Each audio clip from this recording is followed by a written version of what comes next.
Hello, everybody, and thanks for coming today. I hope I can share some useful information with you today. And to get started, I'm just going to go over a little bit about who I am. I'm a retired teaching administrator. I taught school for probably, well, administrated or was teaching for about 30 years. My first use and exposure to GameMaker was actually in the summer of 2012 when I had about 10 middle school students dropped on me for a summer program that had 3-hour blocks. And I thought I could use just Scratch, but that lasted about the half of the first block of a 6-week session. So I had to go out and find something that would keep their attention, keep them engaged. And GameMaker in even 2012 fit that bill for me. So when Opera purchased GameMaker or Yo-Yo Studio, Yo-Yo Games, and acquired GameMaker, and they were looking for someone to represent them in the US, I thought, boy, I have a lot of unfinished business with that program. So here I am. Today, I want to go over a few things. One is just first off, the benefits of game design. When you first think of game design, of course, there's different varying things in education now. We have gamification, we have game design, we have games as activities, and there's a lot that's been studied now and researched on the role of play in education and learning. And so we're going to concentrate mainly today the benefits of game design. The first I can think of is really critical thinking. Critical thinking is a tough part of Bloom's taxonomy to get to. When we think critical thinking, we're thinking about students asking questions, gathering information, thinking through solutions and conclusions. And we're also asking them to consider alternative systems of thought. Game design, in its very essence, allows students to do this in a very safe environment. And when I mean safe, an area where they're not judged. If it doesn't work, they can go back and rethink. They can relook. They can find other ways of creating that. Communication, obviously, a game can be designed by one person, but those who have taken that task have often found that it's a 3-year endeavor of their lives because there's so much to making a game. And we'll go through some of those things in a few minutes. Collaboration. Obviously, not everybody's going to agree on everything in a game. So if you're working in teams, a high level of collaboration has to take place. Creativity, I think, speaks for itself. Creating a game is an artistic endeavor as much as a technical endeavor. The creativity, the thinking, looking at how you're going to take your piece of the game or how your audience is even going to receive the game, those all take a lot of creative thought. Obviously, time management. You know, not every student, especially if we're teaching game design, students do not have 3, 4, 5 years to put out a game. They want to feel successful. So they have to learn to manage their time and who's going to work on what and when they're going to work on it. And then there's a high degree of problem solving because, again, not everything works the way you think it's going to the first time. And so you have to take a look back. You have to go back, sometimes even retool, and sometimes even redesign your game. So why should we be teaching game design? Well, obviously, there's a million quotes out there. For me personally, game design, because of the critical thinking aspects, because of the engagement that the students have, it's an active learning environment. And I think in today's world, anytime you can bring project-based or active learning into the classroom, it's a much better way for students to learn, stay engaged, and it gives them a voice in what they're learning. So in teaching game design, traditionally, there's just a lot of different ways to do it. But obviously, we can just show a video to students. The students can look at the step-by-step process. And through the video, they can learn the game. And we have had some 11 and 12-year-olds who have come to the GameMaker website and just gone to town on it, and they've learned, and they've used the videos and tutorials that are available on the site. There's also the approach of a game being made step by step with the teacher leading the class. The teacher is bringing, obviously, ideas, plans, a structure, so that the students have goals and milestones that they have to reach. And then obviously you can also take really any game, I would say, whether it's a board game or a video game, and you can present that to the students, and the students can interpret what they're seeing happen in the game. How does the game play? How do certain players play the game in different styles? So, teaching game design offers us a lot of varying activities to keep our students engaged in an active learning environment. Traditionally, I think most people look at game design and they think automatically computer science. And this is very true. We are aligning some of our games right now in our tutorials around the Computer Science Teachers Association standards, because we can teach those standards very easily through game design, rather than just saying, oh, here are the programming skills. They're actually making something move. There's a purpose to why they're creating and programming and learning code. Most of these standards are met at the level 2 and 3 standards and are aligned. And they deal with mainly algorithms and programming and the impacts of computing. Now, I could stop there and say, this is why we have to teach game design and this is what we need to do. But my history with education has taught me that I think we have to think a little further than that, especially in the world that we're living in today. It's very important for all students to understand coding, but that's a hard sell. We already know that students drop off at about age 15 and begin to question whether they want to follow STEM careers. I think that I could probably do a whole webinar on, is that true? Are we really losing students from STEM? We know that middle school students all start out with a love of all things STEM. And we know at 15 years of age, we see a marked drop off, especially in girls, but I would say in a lot of people. Now, I think a lot of that stems around stems, sorry for the pun, but I think a lot of that has to do with how we do these surveys. When we do these surveys, we also look at, well, did people from this time in their education go into STEM careers? And did they go to college and study traditional STEM, science, engineering, math, technical stuff? But I would say today, our whole world is filled with everything STEM. And it brings me back to a story. On my way to Texas, we stopped at a little coffee shop. There was a farmer in overalls, and he started talking to me, obviously, because I was a stranger in the small town. He was an obvious farmer, rancher. He had an iPad sitting in his big pocket in his overalls. And he pulled it out and he started to explain to me how his grandson had gone to college for computer science and had built him a drone system that would allow him to inspect all of the irrigation piping for his farm. But one thing that left me when I was leaving there is he said, I really dread the day that if it breaks, because my grandson's the only one who knows how to use it. And I think in today's world with technology so ubiquitous in almost everything we do, including the jobs that we do today, it's very important for students to have a real understanding of STEM. My approach to that is to not so much as muddy the water or make misconceptions for our students, but instead, I think that we should be teaching game design, programming in small bits throughout the humanities. I'm going to give you a few examples here. One is art. There is a huge amount of art that goes into game design.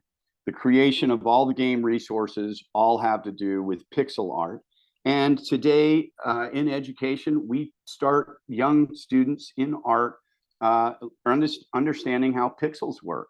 And those are the basics of digital art.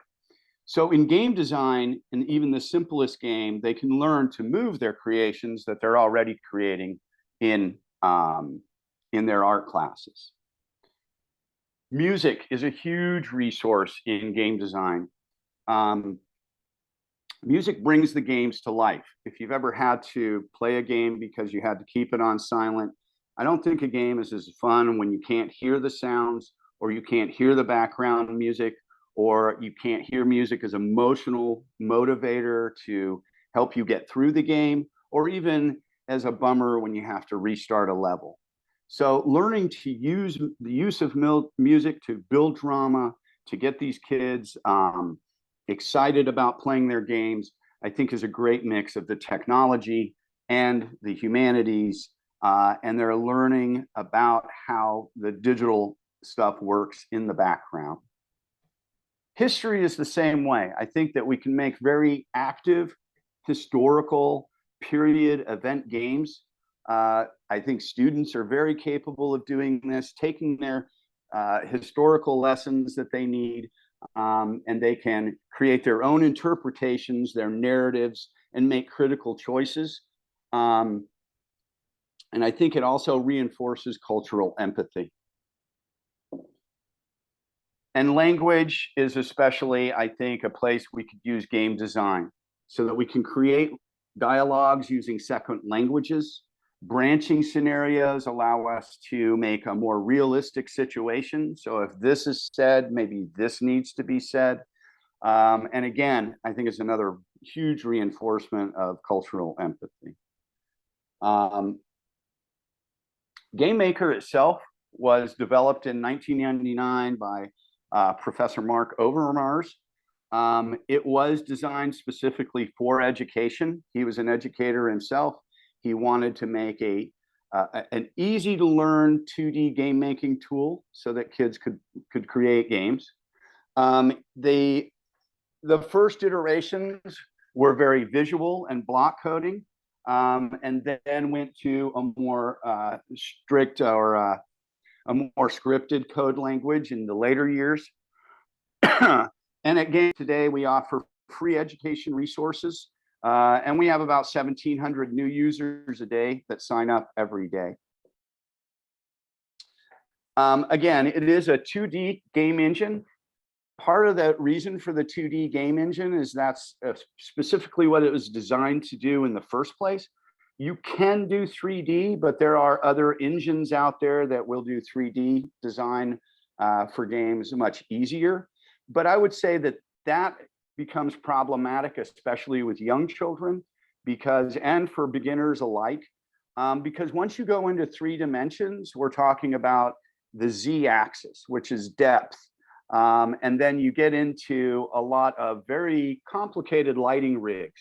So the learning curve for a 3D game engine can be months, 6 months to 4 years. I've been using Unity and Unreal for about 10 years, and I will say there are always things that change, something comes up new, and I have to really work hard at keeping myself in those engines. I've seen 11-year-olds go into a 2D game and have success in 30 minutes. So it has a very shallow learning curve. It also has a visual programming side, which is node-based, and then it has a code-based programming or a scripting language. And you can see a comparison here with the two. The block coding language over here allows the students to drag and drop blocks onto a main menu area. It then allows them to set their X and Y coordinates. They can set direction, they can set speed, they can assign variables, and they can set instant rotations. Over here, you're seeing a depiction of the same thing, but this is in the scripting language.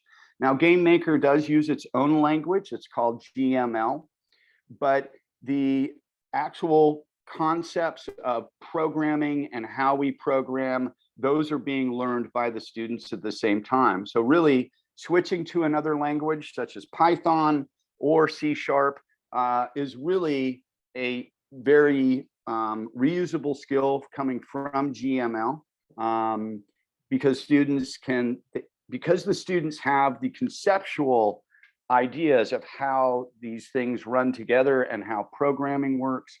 Students are able to very quickly learn new syntax for those languages.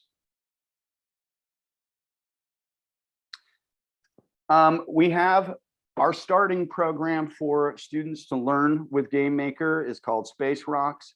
I think some of you from the arcade area would remember this as Asteroids. This game can be made in 15 minutes if you have an idea of if you've done some programming before or you're just new to the engine. Most students, we've redesigned the lesson plans to go over about 3 or 4 class periods. It gives them a good introduction to GameMaker, gives them a short tutorial of how to complete a full game.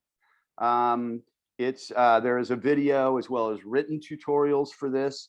And there are also the visual as well as code versions. So if you wanted to strictly take your students and just have them code and script, you can do it that way. Or if you wanted to just have them drag and drop the visual code blocks in and connect them as nodes, you can obviously do it that way. From there, we are currently working on bettering the resources and the tutorials for Fire Jump and Little Town. Fire Jump is basically an endless platformer game, which the students jump up platforms, rescuing people and putting out fires. Little Town is more of a flat, straight game that allows your characters to move and take things around the town and drop them off at certain locations. These both are much more in-depth tutorials. They are complete games in themselves. And we are also currently working on templates which allow someone to just take the game and then add their own flavor of template over the tops of them. And again, we've been working very hard at just trying to make our education resources much more usable for students and for teachers. We also have a large amount of new how-to make a game individual projects. These are short tutorials. They answer a lot of the frequently asked questions that we get, and they support students during the creation of their independent games. So if students start with, say, Space Rocks, and they get through that tutorial, and then they played maybe with Fire Jump, they may have their own idea of a game that they want to build. And these small tutorials are just-in-time learning. They allow students to say, I didn't quite get gravity, so I can go in and learn how am I going to set my gravity, or how am I going to create particle, a particle machine within my game. They also explain, like I said, most of the frequently asked questions that we've received through our support. We then try to make a how-to video, short individual project video. We also have a huge amount of resources. We have the GameMaker blogs, in which we write articles, 2 to 3 articles a week, that generally have to do with anything GameMaker. We have a GameMaker YouTube channel where students can go and look for exactly what they're looking for. They can look up, and these tutorials come from a variety of gamers out there. And we have a huge GameMaker community that are a very helpful resource. They're all about making games and independent games.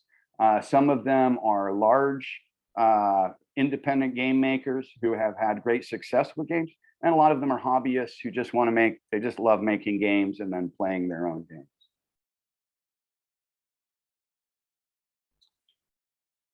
So I think going over this, so educators, the way that we have the licensing, which we have changed recently, educators will receive a seat. So the teacher is the only one who really has the license. And within a school, there may be a shared license between a lot of teachers. And so the educator is the only one on record on the seat. The seat can be used for an unlimited number of times, so an unlimited number of students. And the students, there's no student info ever collected, and the students' identities are protected. Students can be in the game when they export the games, when they create their games. We're not putting any of their information out there or student information. And I'll let Christy take care of this last one. So there are two educator licenses available. There's the educator and the achiever, and they're basically, the differences are how you can export the games to have other people play them. And if you're interested in finding out more information, we encourage you to visit www.studica.com/GameMaker or email info@studica.com. And I'll have all this information in the follow-up email for you. I just wanted to see if there are any questions that anyone has.